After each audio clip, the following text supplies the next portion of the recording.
आ गई लू बहू। चला नाश्ता बनावा, हमरा दवाई खाए के ह।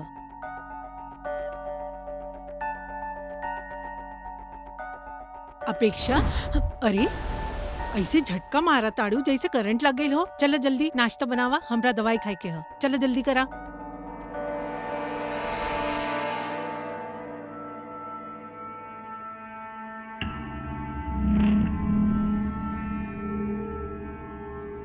नाश्ता के बाद बात कल जाए।